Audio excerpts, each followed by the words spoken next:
Hello, my name is Kyler Bills, and today I'm going to be talking to you about why college athletes should be able to profit off their own image and likeness. A great quote from the late great Heath Ledger, he once said, "If you're good at something, never do it for free." As interesting as a quote it is, it really speaks volumes to the businessmen and the businesswomen of our country. Now, the topic of college athletes getting paid is one that's been debated for years and decades. In 2021, the NIL laws, NIL standing for name, image, and likeness, were passed, allowing college athletes to profit off of these things. Since then, athletes of all calibers and all divisions and all sports have made thousands to millions of dollars off their image and likeness. However, athletes such as Tim Tebow, Cam Newton, and Reggie Bush, just to name a few, were some of the great athletes that never were able to reap these rewards. Morally, this is something that should have been fixed a long time ago. When you look at colleges who were able to put these athletes as their poster children and to sell tickets for these games, but the athletes never being able to see a dime or a cent of that is morally just incorrect. Now, college athletes were punished for trying to evade the system in a way. An example of this is in the bottom left corner. That's Johnny Manziel. He was a quarterback at Texas A&M, and he was one of the most popular college athletes in the nation at that time. Manziel was a Heisman Trophy winner, and during his senior season, he got suspended for 4 games for getting caught signing autographs and trying to sell them for a profit. Another example of this is Donald DeLahaye, also known as Destroying on YouTube. Donald made YouTube videos such as a day in the life of a UCF kicker and just tried to grow his brand and his reputation by using his platform that he worked hard for. DeLahaye was then brought with a mandate that he either stopped doing YouTube videos or his scholarship at UCF would be rescinded. He made the decision to continue to do YouTube and stop playing football because he was forced to do so.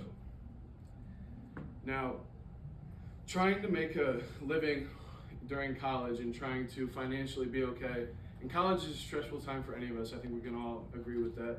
And when you factor in financial troubles and financial instability, it can truly become a lot more difficult.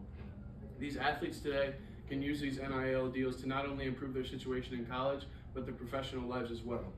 An example of this is in the top left corner. That is Gable Steveson. He's an Olympic wrestling champion for the Minnesota Gophers and a 3-time national champion as well. And Steveson, during this last summer when the laws were passed, he inked a deal with the WWE, which is the World Wrestling Entertainment, and this allowed him to not only become a full-time student and still perfect his craft and do what he loved, but to also make appearances on their TV programs such as SmackDown or Raw. And not only did this allow him to get financial income and improve his situation in college, but it also allowed him to find his career after he gets his graduation degree. Upon when he graduates, Steveson will be full-time with the WWE, and he even made an appearance at the pinnacle of WWE, also known as WrestleMania. Another example of this is in the top right corner with Bryce Young. He's the starting quarterback for the Alabama Crimson Tide. In an interview with his own head coach, Nick Saban, Saban states that Young makes hundreds of thousands of dollars from these endorsements and NIL deals every year.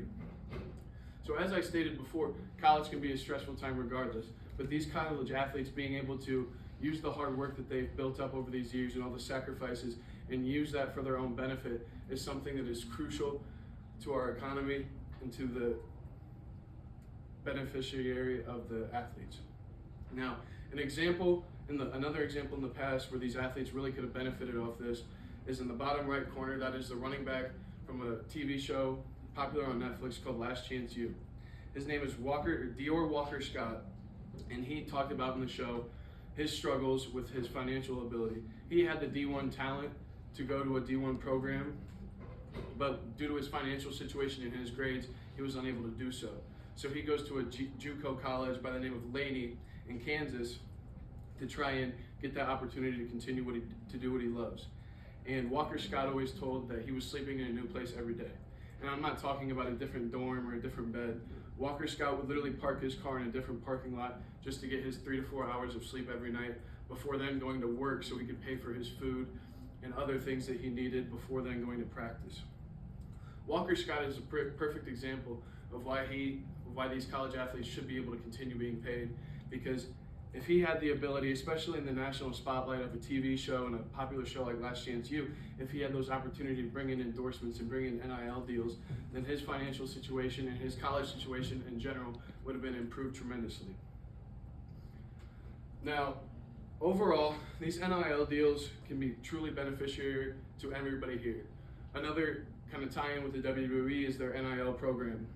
And this is called Next in Line, and essentially what they do is they're bringing athletes from all different sports. There's college basketball, there's college wrestling, college football, men and women all over the country who are looking for that next step in their career, and due to these NIL deals and laws, they're being offered those opportunities.